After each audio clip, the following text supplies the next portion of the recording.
So it gives me a lot of pleasure to introduce our poet. When she came in, I said, good evening, our esteemed poet. I think those of us that know Penelope or have read the invitation know that she's done a lot of things in her life in addition to being a poet, including selling cosmetics at Macy's Herald Square. She made donuts. She's written text for career guidance software, bathed people as a home health aide, posed as an artist model, and she says mostly impersonated a literary professor. She's published a novel and several books of poetry. Her verse biography, A is for Anne, Mistress Hutchinson, received an Oregon Book Award for poetry, which I think was 2008. Recent books have included Crow Mercies, winner of the Sarah Lance Memorial Award. Lily Was a Goddess, Lily Was a Whore, a verse study of prostitution. Love Song for Doofer. She splits her time between Portland and Doofer. Tribute to the small town in Central Oregon and How I Became a Historian. Poems of world and personal history, which includes things about historiography. Wife, mother, grandmother, dog person.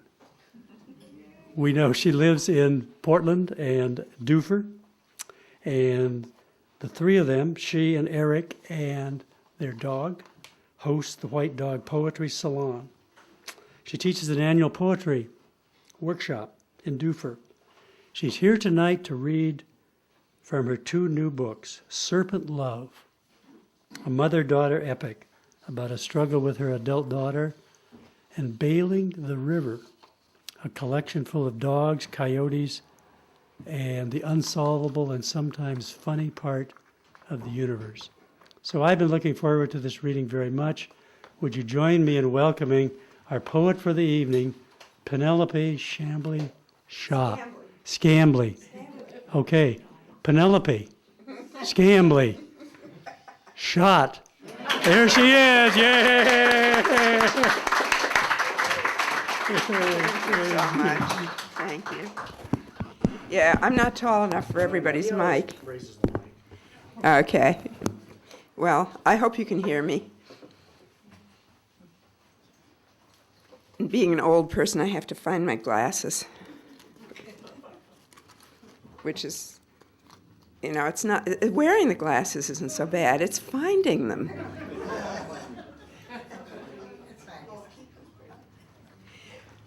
Okay, I did something that is probably a total no-no.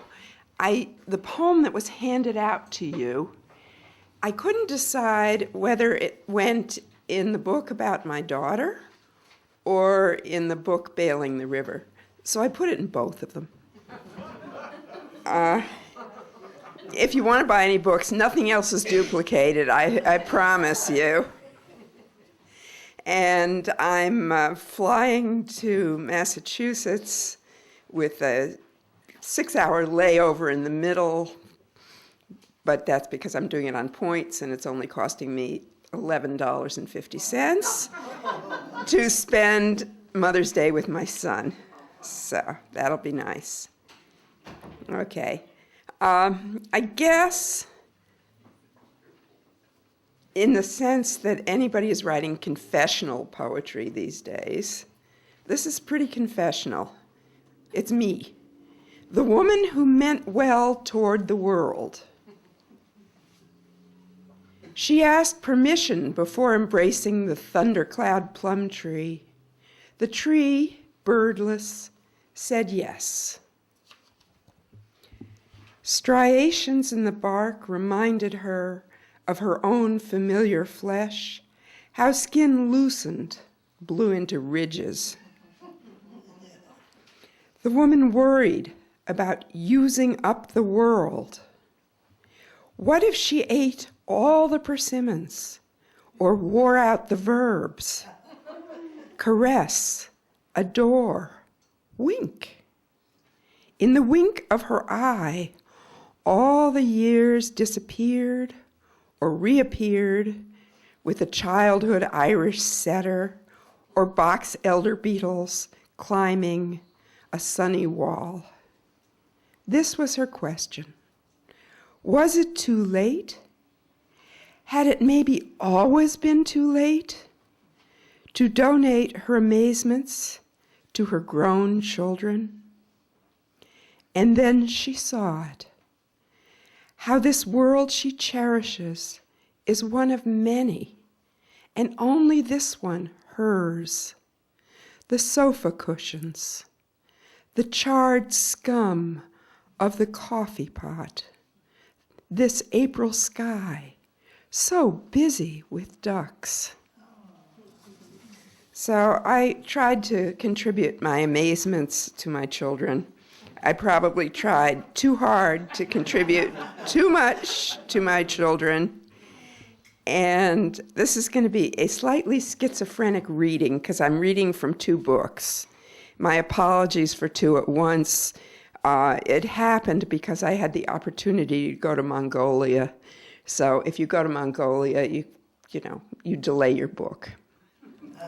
But anyway, the first one we'll finish the daughter first. See, I'm going to see my son this weekend, so you get my daughter now. She was married, and then suddenly she wasn't. So, and this is called Serpent Love, a mother-daughter epic. My married daughter phones at 2 a.m. Suddenly, I am her mother again. I knew she couldn't stay with him, and I also knew she didn't know how to leave. I turned back into my younger self, back when I wished my lover still loved me, when I desperately wished that I didn't love him so desperately. For the woman I was then, I will rescue her. For the broken woman I was back then, I will say, do this, then do that. I will give birth to her and all her boxes. I will do this because I believe in miracles. I believe the great etched slug with its quivering eye stalks will spy the far side of the street. And I believe the slug will arrive there glistening. Oh, my sad daughter, let me be the mother I wanted to have. So we tried. She said, what should I do? I said, I don't know. Whatever you want. Do you want to come to Portland? So she came to Portland. We found her a place to live. I was glad, this is called the reverse side of the tapestry. I was glad she was coming here. I hunted up a cute condo by a park. It was a city park where couples hung out. She cried over her angry ex-husband. The park had a dog park. The dogs were too big for her Pomeranian. She didn't like the ritzy neighborhood. I wanted her to be safe. She didn't like my self-satisfied city. She didn't like her life. I wanted her to be happy. I wanted her to be happy. No, I wanted me to be safe. No, I wanted to be done mothering.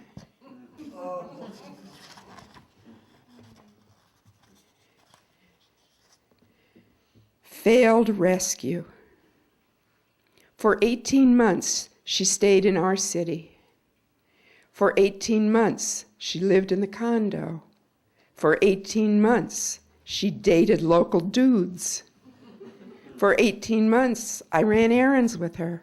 For 18 months, her stepfather took her out to dinner and tried to help her unpack boxes. The angry ex kept mailing her more boxes. While the little dog peed on the floor, on the day after she moves back to California. I scrape the condo floor.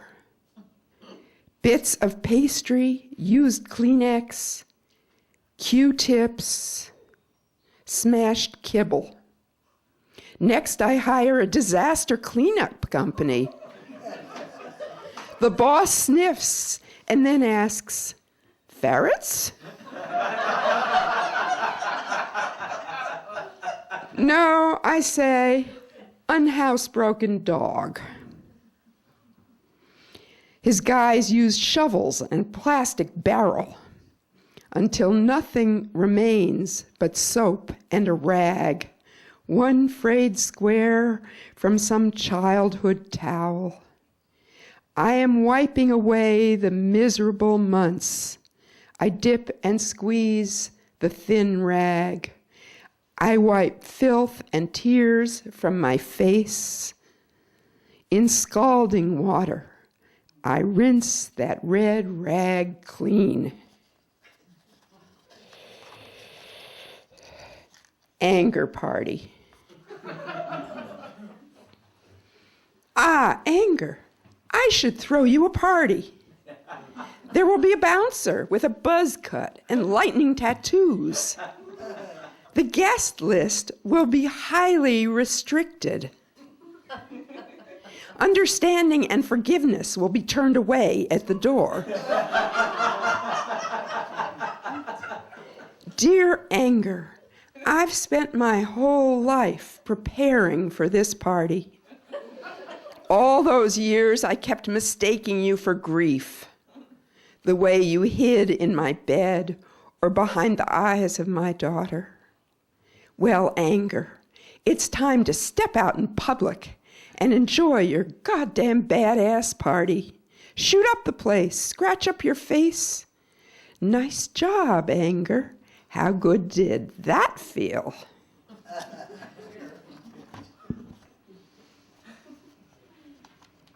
Dream of abdication. A lion cub crouched in each corner, while a wolf whimpered at the window. My dead parents insisted on watching through invisible walls. My middle-aged daughter lay in her bed under the sweet white headboard. Her world was bewailings and yes, buts.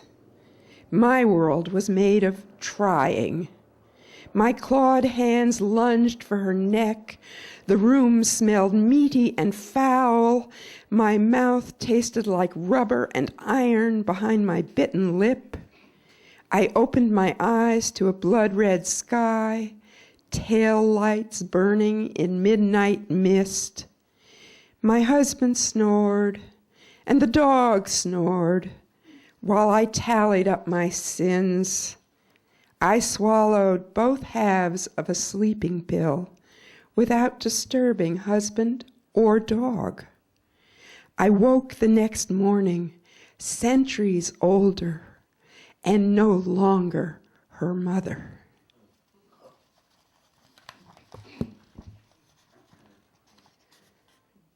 Short course in self-improvement. Stand up. Throw your burdened shoulders back. It might save your spine from getting bent out of shape. And isn't it time to clean out the inner junk drawer? You'll never find the mate to that old black glove of rage. Or if you do, it will be full of dried up mouse shit. But most important, stop apologizing. You are a mother. So everything is your fault, which is why you must meditate daily upon armadillos who have managed to stay soft under their hard shells. You could do worse than an armadillo. Now, let your daughter pat the brown spots on the backs of your hands. They are forming new constellations.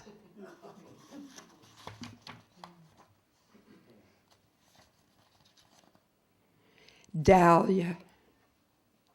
Sometimes I like to say Dahlia, Dahlia, Dahlia, even though it isn't my favorite flower, but I love how it lies on the tongue. Like darling, darling, like my daughter, who used to be tiny and hopeful, and now heartbroken at 47. She still calls me Mommy, as if it were my permanent job to mend her life, even though I've been loving her so damn hard for almost half a century. And that's why I want to reread Joseph Conrad and ask him, beg him, plead with him to tell me, is it important to be heroic?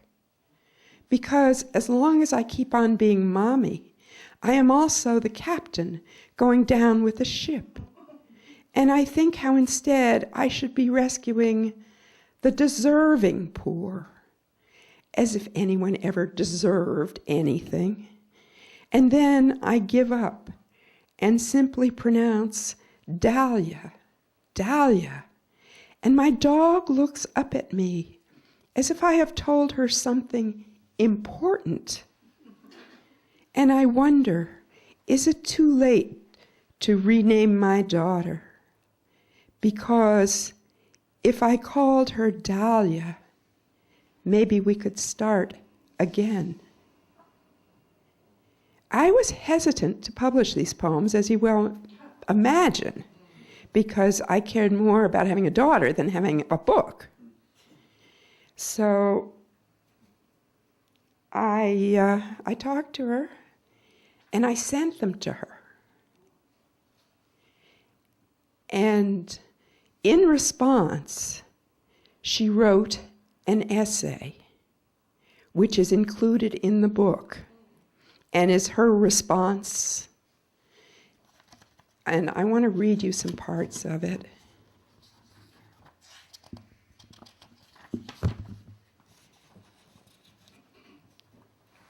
Rapunzel's Mother, a response by Rebecca Kramer.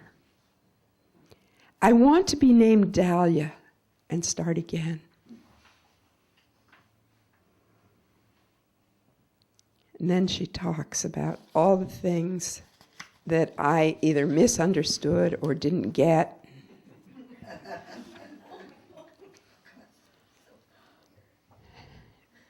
When my second dog joined me and Isabel, my Pomeranian, in Portland, we trashed my mother's apartment, Rapunzel's mother's tower. Together, just we three. Sometimes it was tidy, but never when my mother, the witch, stopped by without notice. And my belongings, gifts from my husband when he loved me, filled the tower from the turret to the dungeon, the little basement under the foundation. I tried to love that home my mother provided, but I couldn't. It remained a bad hotel, or Sartre's no exit. When I separated from my husband, I told her I wanted a home, and she magically produced one. But what I didn't understand was that the home I wanted was the one I'd had in L.A. with him. And she goes on and talks about, oh, here's another Portland comment for you. I needed to find someone else to love. But the men in Portland wore beards more than jobs. And invited me to endless pubs, but never paid for my Diet Coke.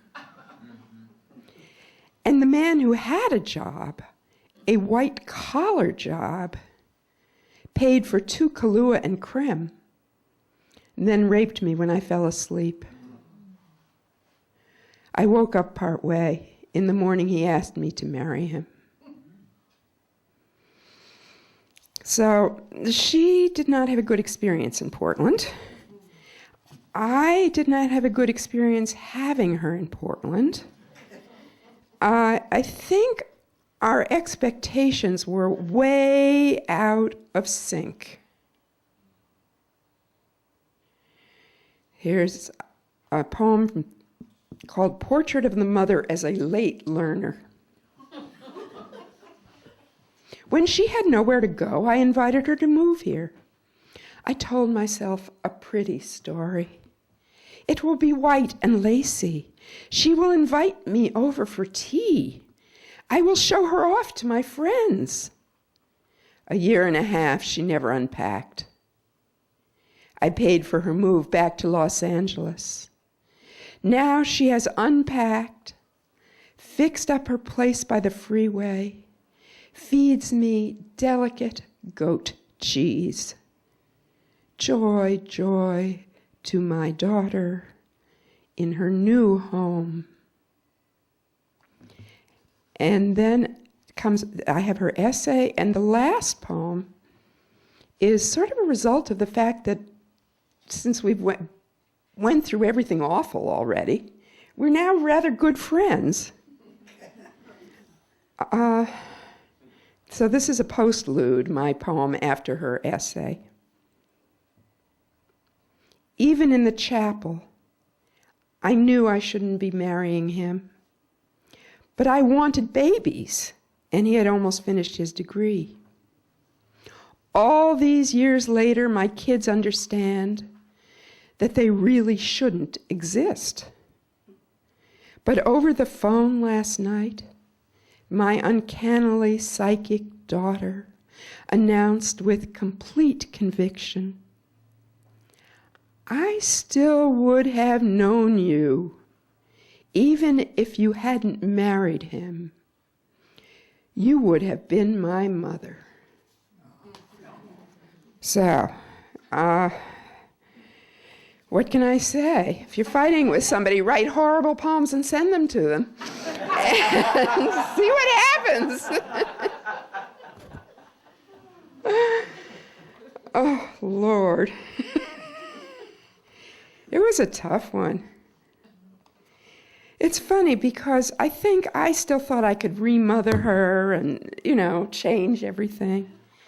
And I learned a great lesson. I learned sometimes you have to just leave people alone.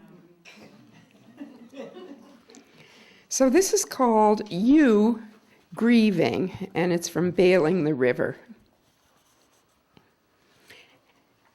After the sunlit traffic of bees, after the chimes of the ice cream truck, after the calling in of small children, after the eye of the horse like a gazing ball set to reflect the sun-bronzed barn, let us receive soft talking on porches, a breeze rising in the cottonwood trees, the sleepiness of regret, the hand-smoothed sheets. All these years of loving my dear ones the best I know how, patting knuckles, rubbing feet, and yet, sometimes, we must allow each other to be sad.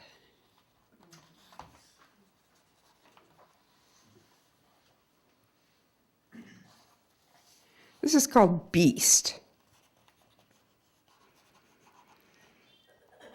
Childhood takes such a long time. Just ask any kid. The rest goes faster and faster. I cut off my pigtails and put on a jaunty orange cap. Nice lid, said the tall hipster, slouching outside the tavern. I smiled into his eyes. I was so done with waiting. But when my baby boy squeezed out of me, sporting his scarlet skullcap of blood, I turned into a burrowing beast. For years, my fur tangled in spiny husks of the horse chestnut.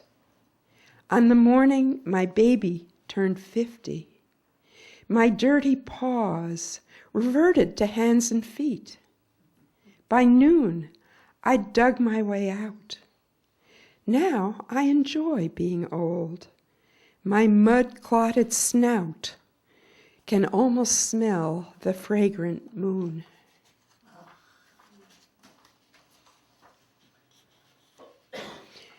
Okay, Tom read in my bio that I made donuts. They were good donuts, too. Donut girl at Scrumpy's cider mill. I was his donut girl in the morning and college professor all afternoon. I made good donuts, whole wheat and cider, and sold them to truckers. One day the boss asked which house was mine, the little unpainted one? No, I said, the big white Victorian, the one with the wraparound porch. He pulled me off the donut machine, sent me to clean the walk-in freezer. How torn gloves stuck to the crates, my fingers burning red then white. How every 15 minutes Mr. Boss came strolling by to watch me work. For the rest of the morning I hefted frozen crates of full half-gallon jugs. I smiled, waved, resumed stacking. I was never sent back to the freezer.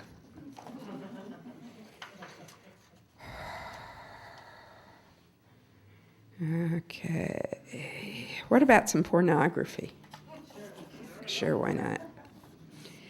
How barbaric the saints, strutting their grisly mutilations. Close-lipped smiles, almost smug, as they offer their truncated body parts. Two breasts quivering on a silver tray, like inverted puddings with cherry nipples. The crows flew by in a black line, heading to feast on the neighborhood dead. Don't think I exaggerate, praying with an A or praying with an E. It's the same thing. And yes, I confess it. Fervent, hazy, sexy as hell. As if all our most tender parts were being stung by scorpions. And we rose and raised our burning hands, and we had to cry out, "Don't stop! Never stop!" I don't know. I think that some religions get off on that.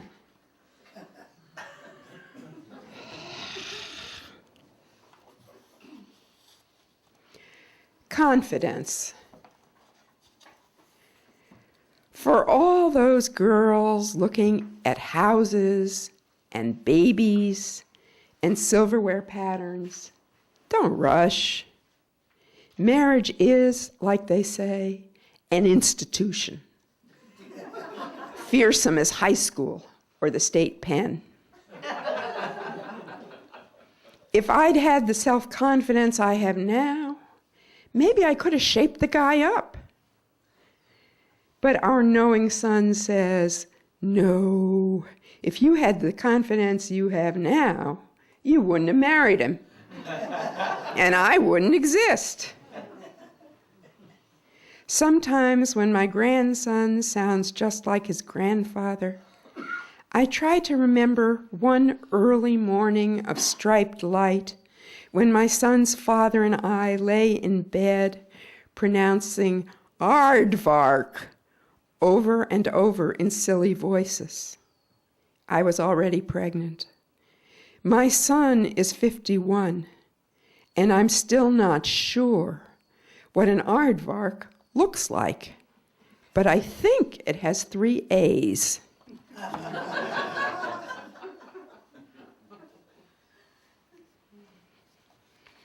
Today's news. My hopeful dog is over the moon when she finds a striped ground squirrel. I poke the body with my shoe gently. The tail flops. Nope, not dead yet, but close enough that the dog is bummed. She trots on. Hey, we all have our problems. My husband has crazy shit at work, and the salmon have contusions from pounding against the dam. I follow my dog through the woods. She hunches to poop. I scoop warm turds with a plastic bag from yesterday's Oregonian. Beats any news I found in the paper. I'm grinning as I double knot the shit. Okay, here's the poem that Bailing the River comes from. So, an earlier flood in New Orleans, years ago, long before Katrina. My son lived in New Orleans in a basement apartment. Very poor idea. Yeah, they shouldn't. We think we remember the great meals, concluding with bread pudding at Commander's Palace, the brandy sauce, or even the po' boy with oysters and bacon at that little joint at 3 a.m. after we'd cleaned up from the flood, and then pecan pie. Oh, my lovelies, that pecan pie. It's like sex remembered. Some long ago orgasm that went on and on. And even if you left him, and for excellent reasons, even if you should have left him much sooner, that one orgasm, how it went on. But really, it isn't the food or the sex. It's the way we were young and didn't yet believe in death.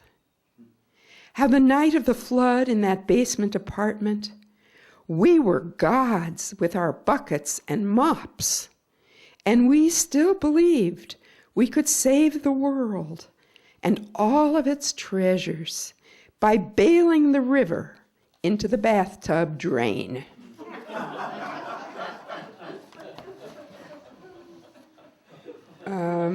No, it doesn't work. It doesn't work.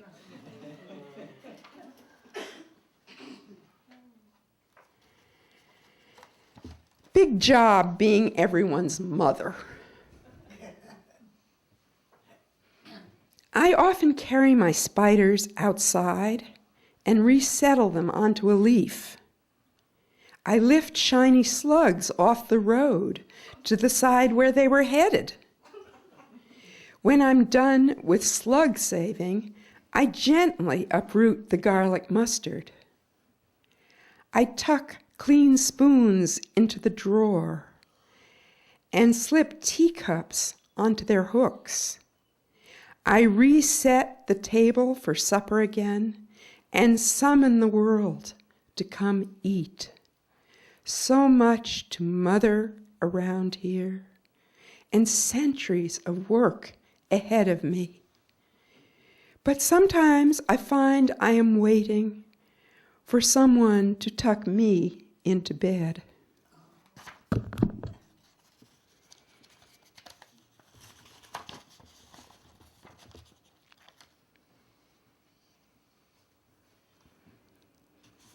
Archival. This poem is not about death. This poem is not about poetry. This poem is not about dogs. Wait, I'm lying. That's what all my poems are about. I am choosing my final dog. She will be truer and sweeter than any poem you know. And she will lick my eyelids after my exhausted children pull them shut.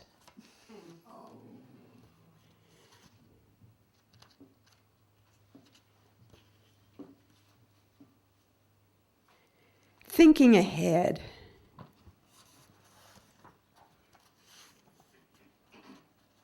Maybe you discovered this poem in a dry cave. And now, as you examine the yellowing paper, you are puzzling over the black scratch marks. They could be hard to decipher, like linear B. Maybe to you the O's look like small ponds, and the T's like the handles of antique daggers.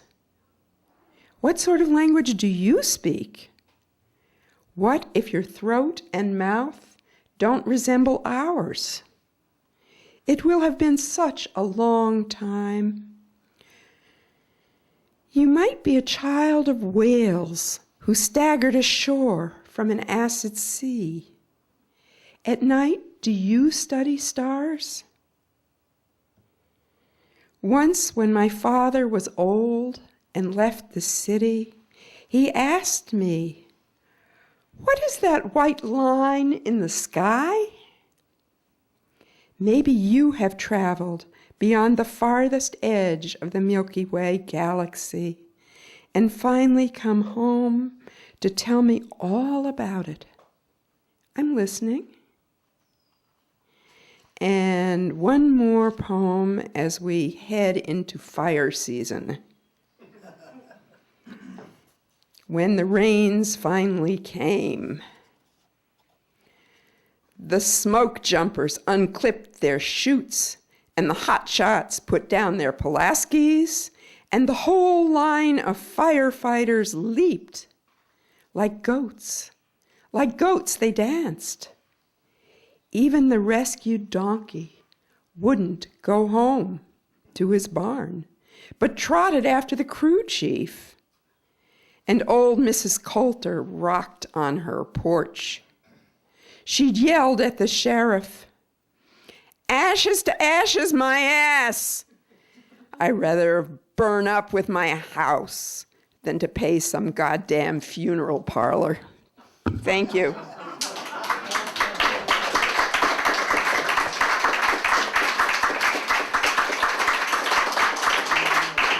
Thank you.